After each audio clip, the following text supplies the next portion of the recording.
which he tends to do really well on the hero, but they need to make stacks. You have Luna, you have this Magnus, so you need to fall back to the stacks. We saw in the previous series how important it is having like 25 stacks total 10 minutes in, but I am leaning towards Gaimin Gladiators. I think the heroes that they drafted for themselves, this is pretty simple, easy.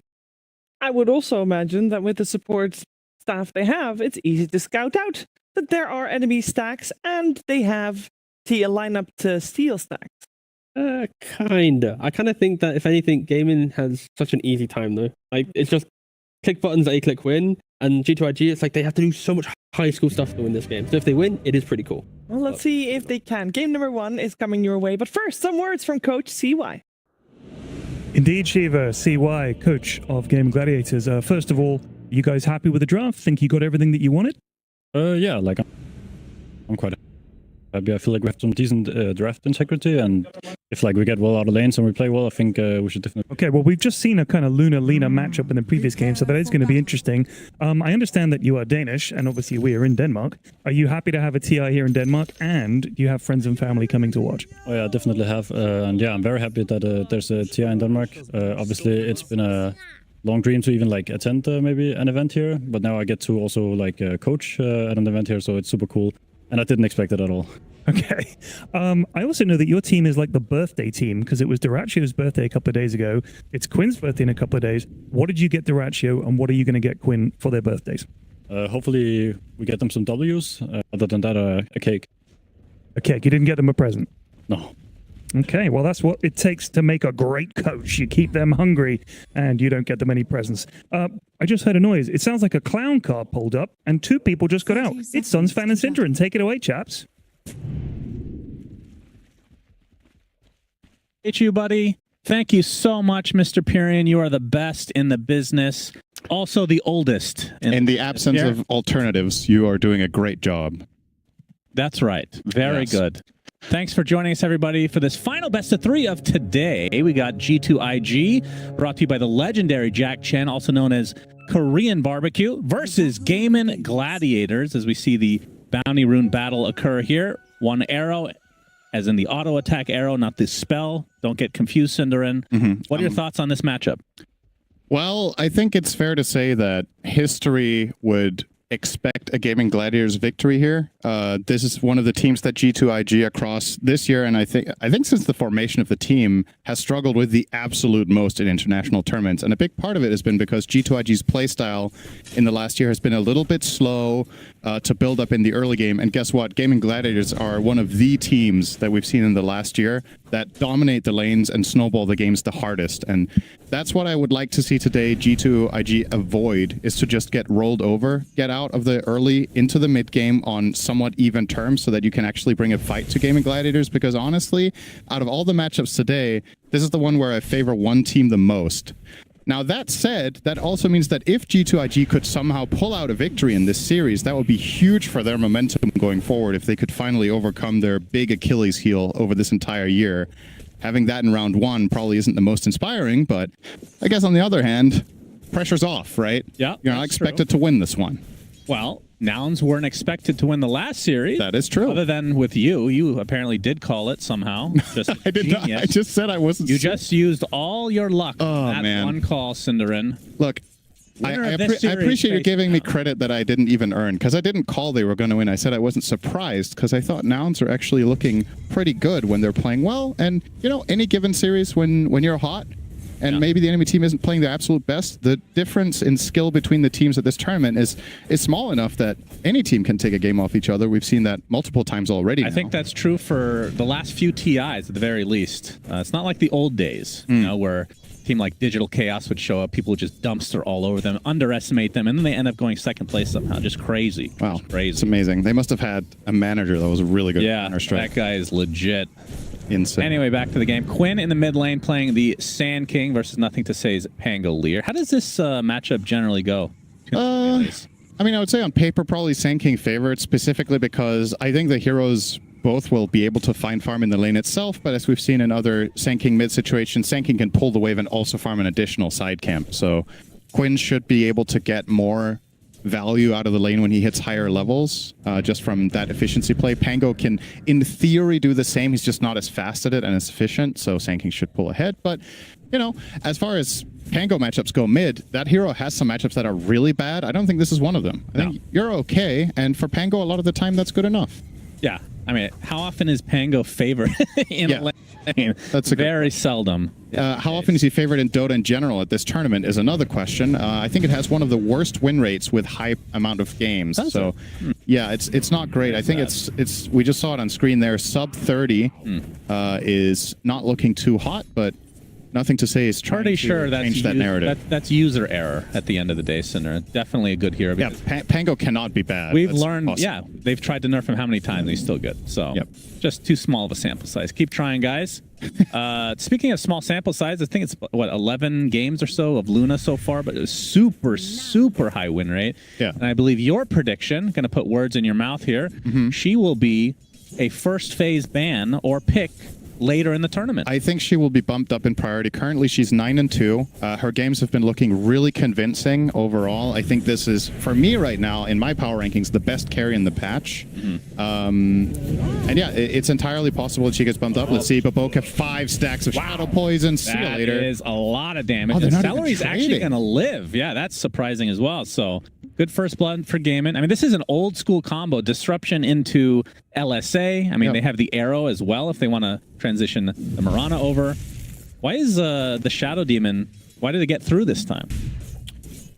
Yeah, so G2.iG banned, especially in one particular hero, I'm trying to remember, there was one that isn't a standard ban right now. They went for the Lone Druid ban, right? So that opens up for an additional hero that you maybe wouldn't usually see getting through in the SD this time. And then they snagged the Ench themselves, that is usually rated very high for Gaimin Gladiators as well on Celery. So it seemed like a targeted approach against this team to really get their hands on the Ench and changing that dynamic up a little bit. Yep. So Ace gets to play his Underlord. So he has a few heroes up his sleeve that he just dominates with, for sure. Yep. Great aura carrier. Yeah, absolutely. And they were talking on the panel the fact that Shadow Demon can purge some of these buffs, like the Crimson Guard and whatnot. But to the side of Gaimin Gladiators, not having to worry about that at all, as Quinn making his way over into the jungle.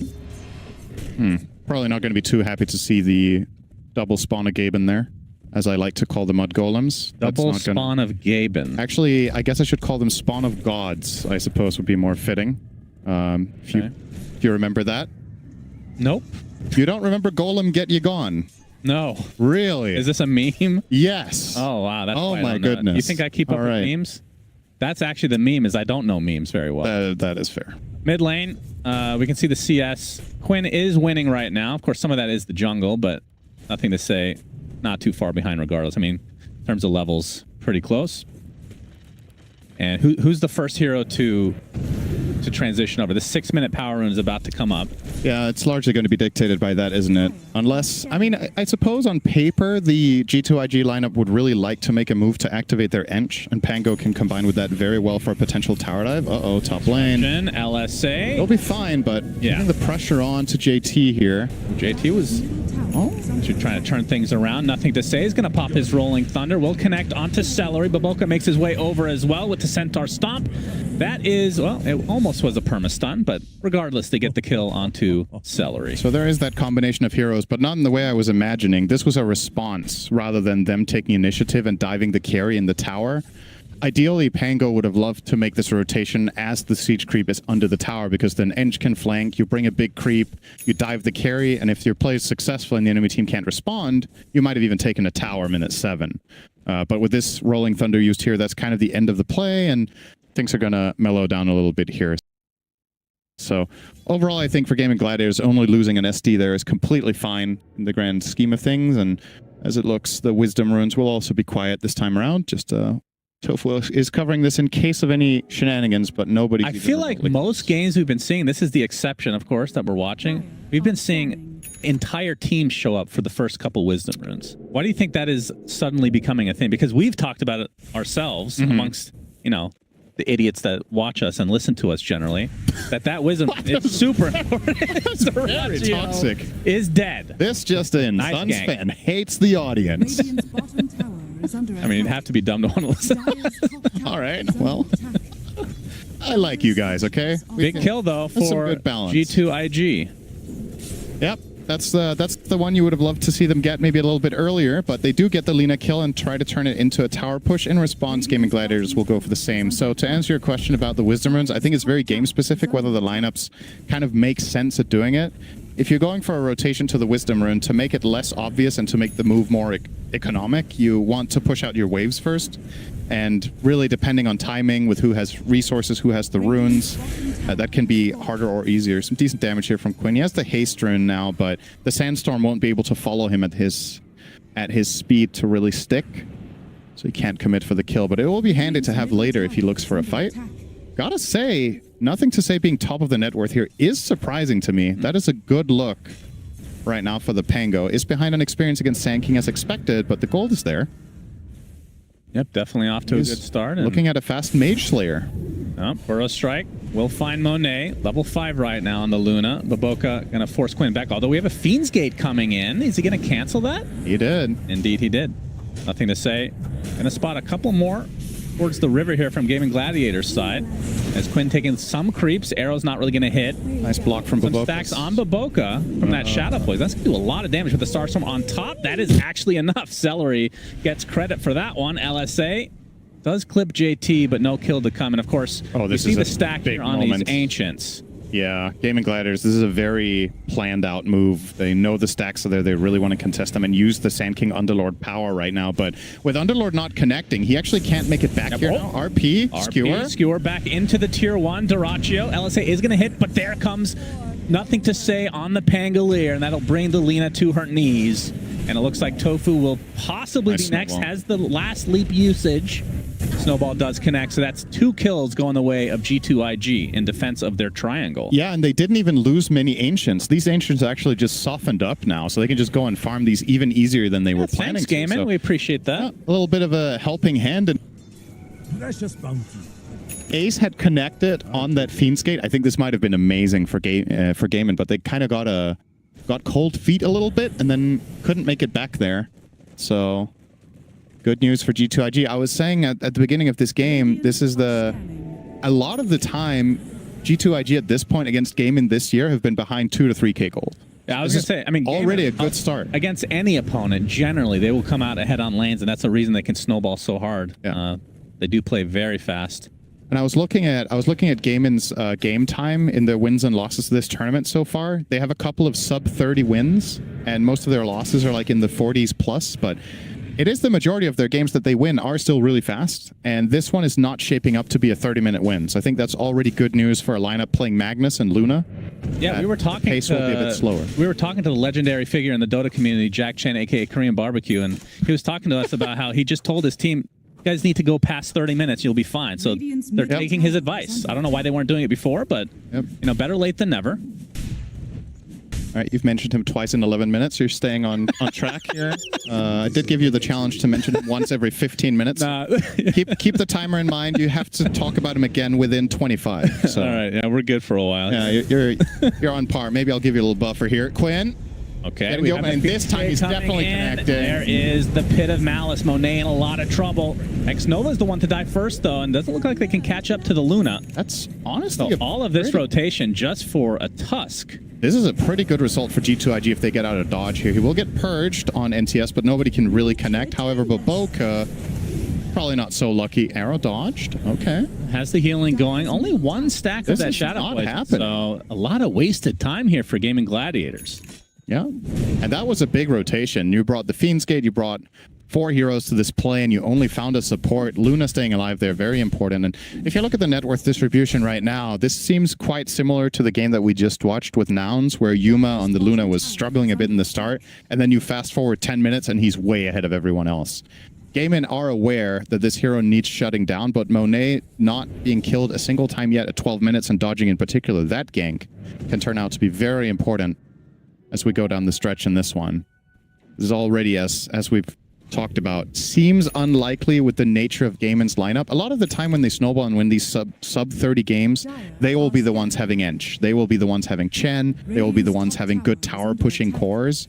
not really the fastest this time around. And on top of that, when you're thinking about high grounding, there's a bit of an X factor this time with a Magnus Skewer. Yeah. Always going to be tricky to siege that base. Got to keep your eyes open when you go in. He's got the dagger being now. Delivered. Yeah. Pretty They're good able start to for set something JT. up. Absolutely. This, I believe, is the second Magnus game of the whole tournament. He's been a very unpopular hero. He's 1-0, I believe. Quinn, he'll find an opening. Easy the kill. arrow set up.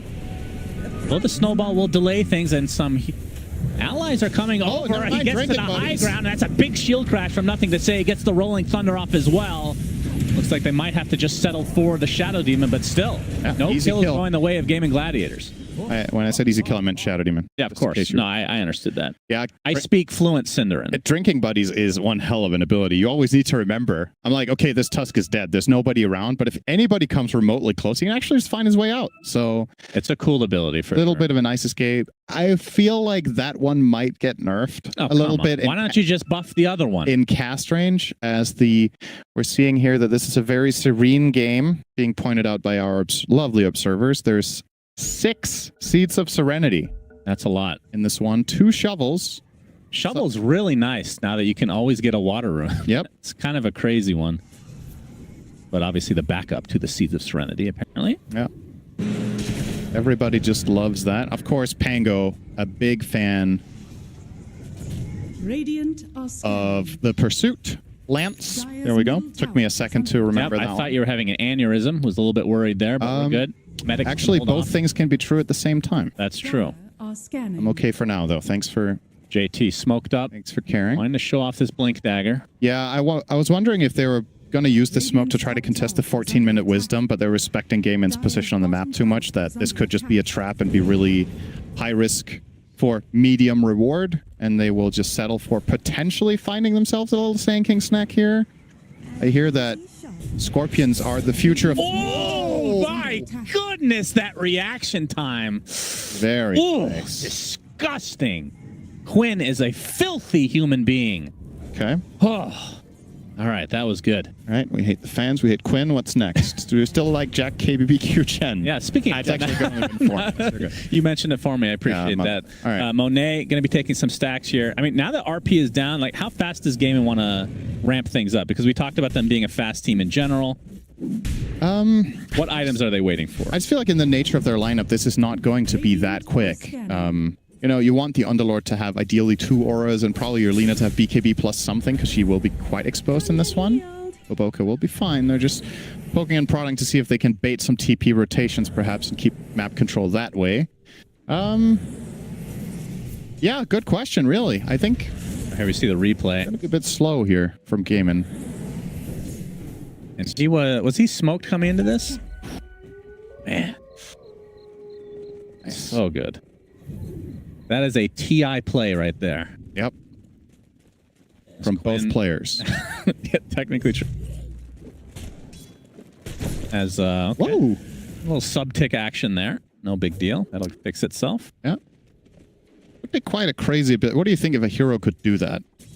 But make everything glitch. That's the Monkey King ult. It's old PL. The reason he fell out of favor in Pro Dota is that he doesn't lag the game anymore. Yeah. So people stop picking it. But imagine that. Imagine, you know, the old Faceless Void ulti in Dota 1 used to stun the entire map except yourself for 4 seconds. I remember Everyone. you telling me this. I think that's slightly before my time. Allies and enemies. Everyone was stunned except you. Yeah, that's a cool feature. That's, I believe a certain other game developer would call that anti-fun. Yeah. Yeah, for sure. Much like this conversation. Yeah. Anyway, so Gaimin Gladiators. That's me.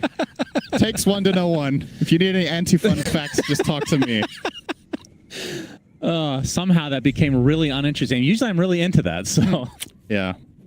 Monet. Getting worse in my Get old caught age. out here. Yeah, this is a big moment to dodge, And- but... Okay, we got the Burrow strike. Looking for the arrow the set up, arrow. but X-Nova takes it.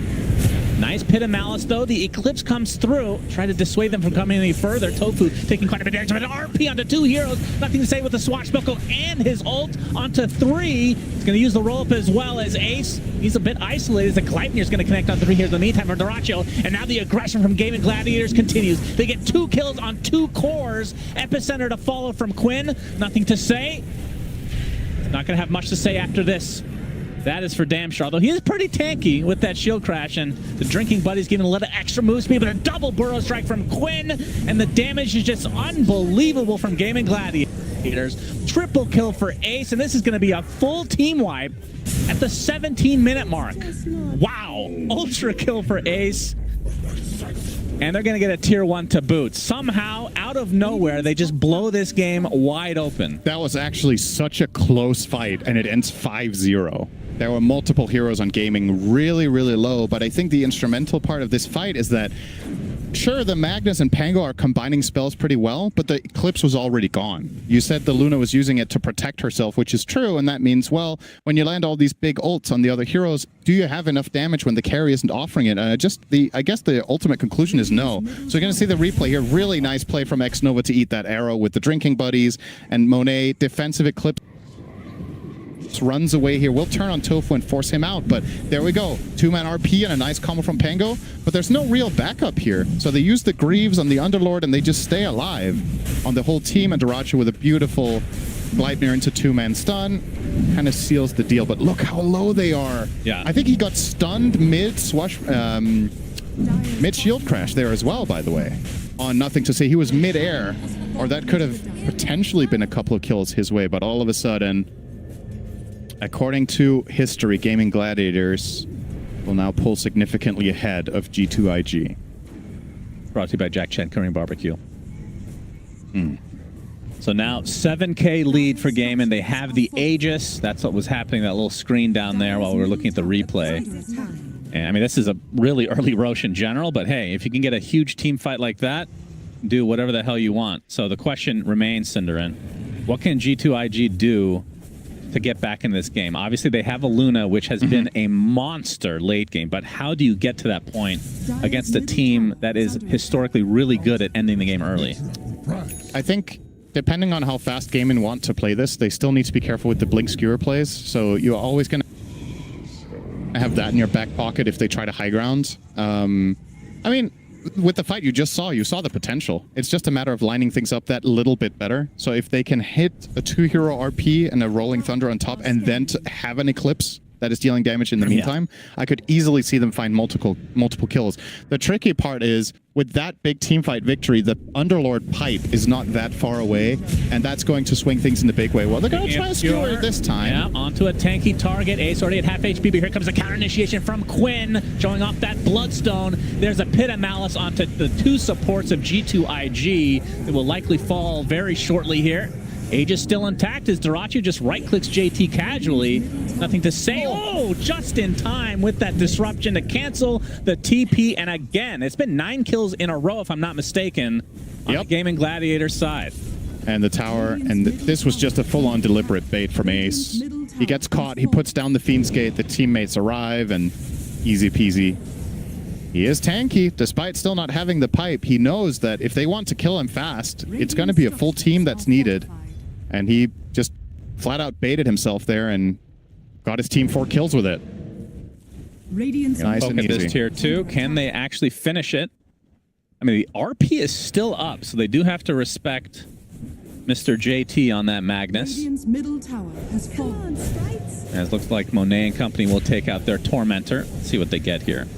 What's the prize? It's Boboka's Shard. Decent. Some more damage isn't bad here, getting the Sproink. It is, as we said, going to be the main problem here is, can you actually kill the game inside? And a bit of extra pure damage from Ench goes a long way against Greaves' Pipe. So first Aegis, already only 1 tier 2 tower remains for G2.iG. In this patch, that is, I mean, maybe for Gaimin it's more normal than others, but that's fast. Yeah. It's definitely hard times incoming now for the side of G2.iG. But I do think the mindset here should be we should look for a fight. I think if you keep giving Gaimin the map control, you're just kind of digging your own grave. Oh, he's actually going for it. Epicenter with the follow-up stun from the Mirana. Nothing to say. Gets off the roll-up into the Rolling Thunder. Looks like he's going to be fine, actually. And Quinn's going to take a fully clipped, but there's a disruption from Celery to save him. But the RP on the 3 heroes with a huge skewer to follow. Do they have the damage to follow it up? Dota2 is actually standing his ground. Remember, he still has the Aegis. And after all of that, they get 4 kills on Gaimin side, and all they lose is the Aegis, and it will likely just be a full team wipe again. Tofu does die, so finally a kill for G2.iG, but my goodness, this escalated quickly. Radiant's bottom tower Yep, is under as we attack. said 10 minutes ago, this one is not going to be sub 30. But then, I guess, then everything just went right for one team and wrong for the other, and here we are. It happens. Has fallen. I think 7 minutes ago, this was dead even in net worth. That's how I remember it. So Gaimin have effectively gained 2,000 gold per minute over the enemy team, and they're getting 2 lanes of Rex. They just hit critical mass. They got 2 tanky. Will they get 2? I mean, it's so early that the respawn timers I are don't very know fast. if G2iG can defend without RP and That's true. the Rolling Thunder. They are going to show them their respect here, that is a potential play, and I don't mind it. You know, you're in total control of the game at this point. Wait for your own timing if you're waiting on a key item. If you want to get another Aegis, that's completely within reach. This was another fight that actually was looking good for G2iG after the Pango gets out. Nothing RP to say was surviving amazing. here is really good. This disruption is super important from Yeah. Celery. Without this, they lose this fight. But Quinn is just healing with Bloodstone. The RP, really nice combo. But yeah, the Eclipse is gone. So you pop everything on your Underlord Greaves pipe and just go in. And there's not enough damage in the tank for the side of G2iG. Surprised Tofu died. He just ran away from the impetus. Yeah. They could have maybe done this fully cleanly. Yeah, I think so. One rare mistake here for Gaimin. In the last few minutes at least. There's nothing to say. He's going to get caught out. Gets the Rolling Thunder off though. He'll live. And will TP to safety. But this is effectively Gaimin just... Did not TP actually. Are they going to force this now without Pango ult? Quinn has a shield rune. You do not want to He deal is with not Are killable. scanning. Well, they do have Enchant, but... Radiant's That's true. top tower That's true. is under attack. Duracio going to work on the top tier 2. This looks like an easy grab for him. Ace can tank this forever. Yep, he's a big boy. Radiant's top tower So he's got that has pipe, along with the Greaves, of course. And Crimson will be next up, not even that far away. And he's only the 3rd most farm in the game. Yeah. That is crazy. Yeah, we haven't really talked that much about Quinn's farm, but I mean, that's what Mid Sand King does, right? This hero has just been buffed so much. It has a tendency to get this rich. If you're ahead, you can just walk around with the Sandstorm Dust Devil and just keep farming. RP onto Duracio, but the disruption. Will it be enough to save him, though? He's surrounded by enemies right now. Ace with the Pit of Malice from the side. Duracio trying to run away. Slow to a crawl. He's going to use the Laguna Blade. There's the epicenter from Quinn. All right. Destroying everybody from G2iG. And that's it. That's game 1 in the books. Gaimin Gladiators slap around Jack Chen. Radiant's And they win game 1. Gaimin Gladiators victory. 25 minutes exactly, huh? Well, Yeah. it's It's just so weird when you watch other teams. I mean, I know Liquid's pretty fast too, but a lot of these games are like, you know, it's going to last around 40 minutes generally, but just real